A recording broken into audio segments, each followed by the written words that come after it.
بسمان سني هذا بسوق تصدير تمرين ويو الفات دا والفني سني رهاترو ربي أما جيت جريت أنا نور هذا أبو عشان دور اللي وجا عشان دور أسمات تكن ما تسيب الجيت ما في إيه ربي بلسوم ما ده قبل ما تنجل ربي هذا ربي سني هذا ما تو وإسجاد دمر أيوه ولي سني هذا أبو وانا دبنا ربي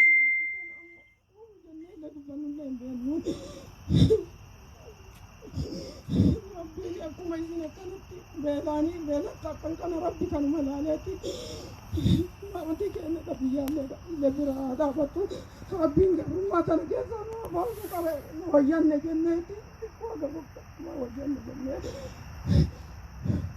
tak ne dia mau macam tu nunggu wallahi Rabbi Rabbi wa ya damara wa ismiha kabu Rabbi mirga biyatan rajmi ya abariyan hadaru Rabbi sini dia akan biya basit biya kana Rabbi mirga biyatan rajmi argam susu ke rotiya karetiya ulfat daw sini rahatiru awa majad leh be kuti majad na bute tu alayu ya Rabbi walin hajiratu ya da murada ke sa Rabbi sini habutu ya kadifa me Rabbi nuha fayidu amalle kahita me Rabbi nuha hiku difannon ummata oromo ti jabata sungu bajirra won kanuma hayya tawfata sini rahaturu an ite sunu malalu felle ya garge jede gammadelle ho majja bulle imbeku ya jabata difannon ko muta oromo ta go majja Pina mati nanu itu, di bangun itu, Rabbi araramu, jawab abang biaya sini, Rabbi,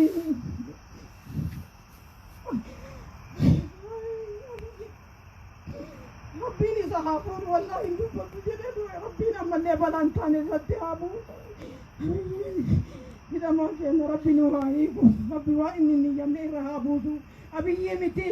أبيين كفامتي شمال نسيني لربي صحابك كسو أبابية أرمية تنفرتي درا والجلا أولي قالوا كمنا ربي إسحافود واتشي إسحايو إسحافود وقبا يوجلا والفون يتي كقبا مكي يوجلا موران كجلا جيغا إسالي ربي هاكاس واتشي ربي وأما ربي يتينا نغنوها قدو ربي إنك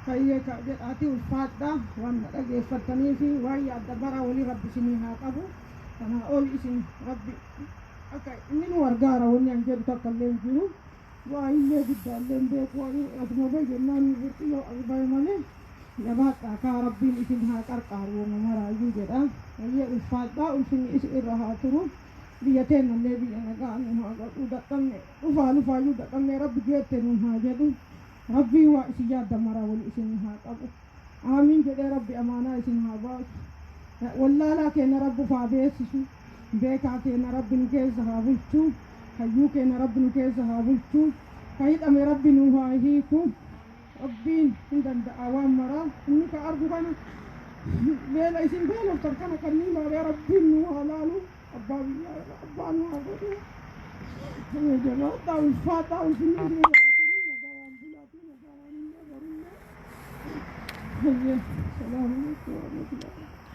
Akka mooltan ilmaan Oromoo nagaa fayyaa keessanii bakkuma jirtanitti qophiin kun qophii guyyaa lammaffaa Hunger Strike magaalaa St. Paul Minnesota keessatti gaggeeffamaa jiru guyyaa lammaffaaf kanaaf yeroo ammaa yeroo du'aa'ii godhaa jiranii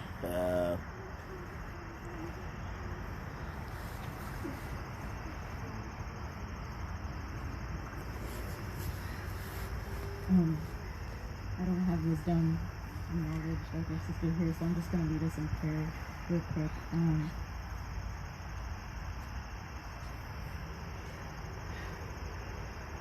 Father God,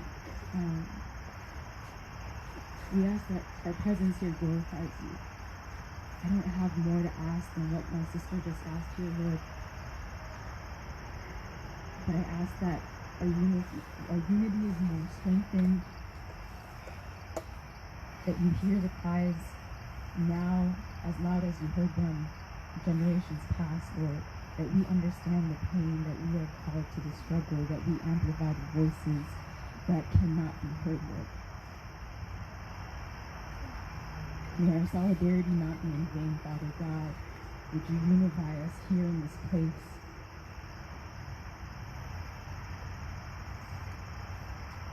And I pray, Lord, that you are our strength. In the name of Jesus. Amen.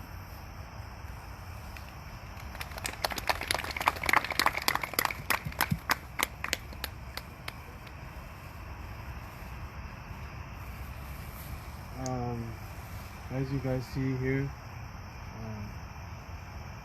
Oromos Utokora.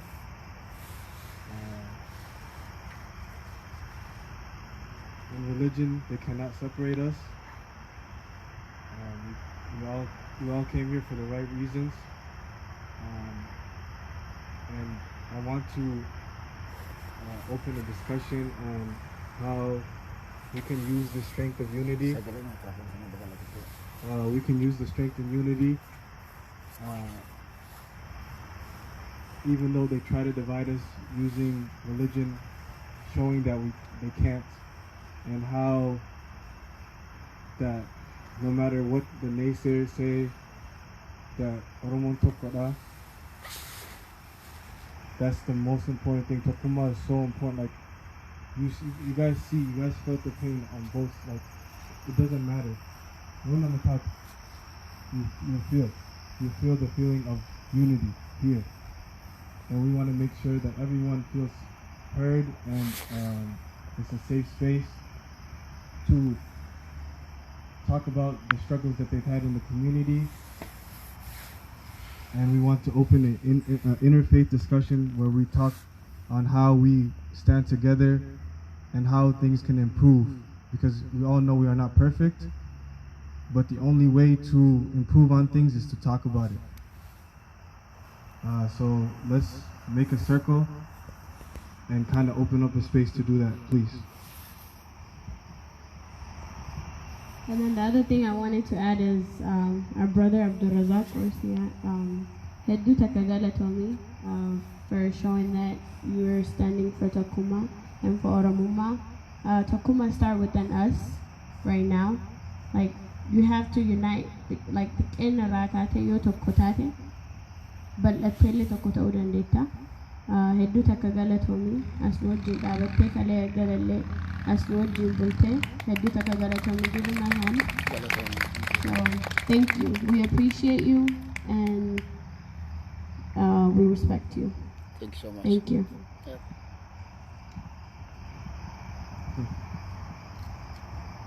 Let's all move into a circle, please.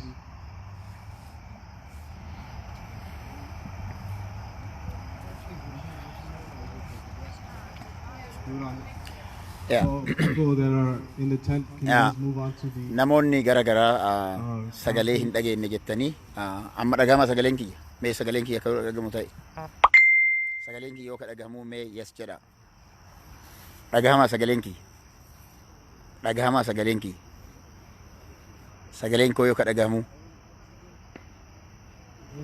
ayyee We were talking about... yeroo ammaan tanaa wanti irra jirru hunger strike dha. Hunger striking kuni Oyaa Minnesotaatiin kan qophaa'edha. Qophiin Oyaa Minnesotaatiin godhame halkan lammaffaa fi kun kaleessa sa'aatii 6 PM irraa ka'ee galee hanga boru ganama 10 AM tti kan itti fufuudha. Kanaaf amma iddoon itti argamnu State Capital of Minnesota jirra. Akkuma eda kalee galgalallee asii laayivii halkan dalageen ture. Amma achi jirra. Kanaaf dargaggeessi Oromoodha kanneen magaalaa lakkuu keessa jiran gara manaa akka hin gallee fi qophiin kun borutti kan dhumatu ta'uu isaa kan agarsiisu. Kanaaf hin mari'atan haalli kuni dhugaa dubbachuuf yoo taate akkuma agartan Oromoon hanga har'aatti ishii akkuma agartan du'aa yeroo godhan namni emotional ta'ee jira. Kana jechuun gaddi Oromoo irra gahee hanga ammaa Oromoon dagachuu hin dandeenye. It is so sad. Hundi keenyaayyuu hanga har'aa imimmaan nurraa dhaabbachuu hin dandeenye. Kuni ammootu imimmaan kuni maali jaalala tokkummaa Oromoo waliif qabdu irraa kan dhufe malee dhugaa dubbachuuf yoo taate imimmaan kun yeroo ammaan tanatti haacaaluu hin galchu. Garuu people cannot control their emotions still. hiiliin namni fayyuu hin dandeenye. Kanaaf waan kana Oromoon bakka jirtan mara kanaaf ilmaan Oromoo laal har'allee waan Hacaaluu kaasan namni ni boo'a har'allee waan Jawaarii yoo kaasan namni ni boo'a namni garatu dhukkubsatee jira kana kanaaf qeerroon guyyaa lammataatiif har'a qoonqoon wanti nyaatan dhiifamee iddoo kanatti namni bifa kanaan wal gahuun kunoo akkuma agartan sarkilii godhee dargaggeessi mari'ataa dargaggeessi akkuma agartan jira ganaallee kana boodallee namni hedduun ni dhufaa abdii jedhutu jira hin eegna so Oromoon bakkuma jirtan maratti waan dandeettan godha guyyaa hiriira bahuu qofa osoo hin taane rabbiif soommananii yookiin ammoo nyaataa dhugaatii ofirraa dhiisanii rabbii ofii yoo gara duwwaatti kadhatan rabbi nama dhagaha kanaaf ilmaan Oromoo bakkuma jirtan kamittuyyuu gabroonfataadhaaf hin jilbeeffannu kana booda gabroonfataadhaaf namni isa jala ciiseetiin akkuma durii sanatti hin jiraadha jedhu hin jiru kanaaf qeerroon biyya alaa akkuma agartan waggoota lamaan dabran kana keessatti seenaadhaan osoo hin taane osoo lubbuudhaan jiran hammeenya uummata Oromoo irra gahaa jiru kana argaa jiran hammeenya kanatu qeerroo kana manaa baasee dargaggeessa kana baasee haawwanis manaa baasee ala kana bulcha ala kana oolchee bulchaa jechuudha kanaaf Oromoonni bakkuma hunda jirtan dubbiin hunger strike osoo hin taane Oromoon halkaniif guyyaallee Oromoo biyya jiruuf maatii biyya jiruuf yaaduu akka hin dhiisne sakandii takkaafillee uummata biyyaa sana dargaggeessi kun akka hin daganne kan nama agarsiisudha kanaaf warri biyya jirtanii fi biyya garagaraa jirtan saba keessan bira dhaabbadha akkuma qeerroon Minnesota ijoolleen ooyaa Minnesotaatiin hoogganamuudhaan hunger strike kun asitti gaggeeffamee namni manatti galuu dide ka highway cufnu gahaa miti ka guyyaa hiriira baanu gahaadhaa miti halkanii guyyaallee garaa kennallee adabuun barbaachisaa akka ta'e kana sirritti waan nama barsiisuu fi ilmi namaa tokko ammoo waan godhuu qabu keessaa waan danda'u hunda akka godhu kan nama agarsiisudha. Galatooma booda amma mariidha yeroo marii waan ta'eef booda tooppikiilee garaagaraa wajjin mari'achuu walitti deebina amma fangasumatti nagatti naa jiraadha. Thank you.